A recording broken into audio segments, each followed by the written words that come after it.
Ça fait maintenant 30 ans que je fais du théâtre de rue et 10 ans que je fais du théâtre d'objets. Il y a là-dedans un peu de mélange de travail de clown, travail de théâtre d'objets qui font des marionnettes. Avec un objet, je fais une marionnette, je fais parler les choux-fleurs, je fais parler les citrons et les machins comme ça. Ce sont des marionnettes en fait. Et ce travail-là, j'ai envie de le mettre dans la rue pour qu'il soit populaire, qu'il soit à la démarche à la hauteur de tout le monde.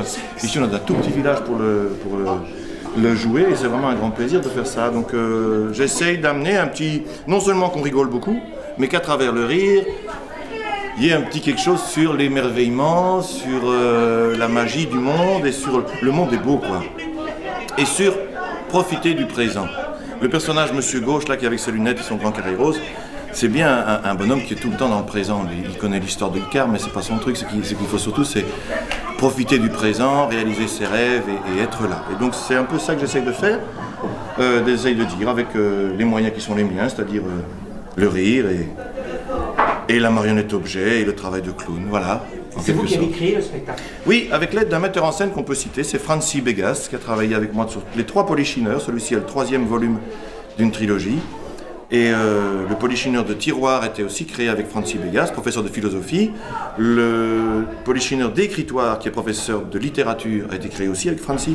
Et voici maintenant le Polichineur de laboratoire, 3e et dernier volume, qui est prof de sciences. Comme ça, on touche à la science, aux arts et à la philosophie. Les 3 clés de l'esprit humain.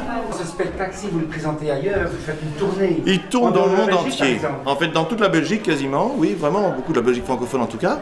Et puis dans toute la France, il y a beaucoup de choses qui se passent en France aussi qui permettent de faire des spectacles là.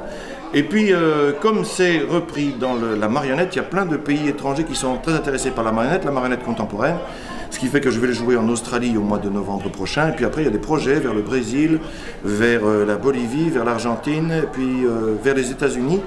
Et voilà, en gros, il y a l'Angleterre, je crois, et l'Italie qui est intéressée aussi. Donc ça va tourner dans le monde entier. Voilà. Comme je parle quelques langues et que la traduction n'est pas très compliquée à faire. Il n'y a personne qui fait des textes très longs, hein, aucun des personnages. Tout le monde comprend le suédois. Et tout le monde comprend le suédois. Le professeur Médoc, c'est l'amour, c'est tout ce qu'il sait lire. Donc il n'y a pas grand-chose comme texte non plus. On essaye, ça fait partie du travail d'écriture avec Francis qui fait la mise en scène. On essaie de résumer. Le théâtre, pour nous, n'est pas le texte. On essaye d'être plutôt dans le jeu, dans le rire, que dans le texte. On n'a pas envie de faire des pages et des pages de blabla, quoi. En tous les cas, les enfants ont compris le message. Il ne faut pas choisir la nourriture. Ah, ça c'est bien. Ça c'est déjà un bon plan. T'as vu les 3 spectacles? Il y avait 3 spectacles. T'as vu les 3? Oui. Et celui que tu préfères? C'est le dernier. Le dernier, c'est le plus beau? Oui.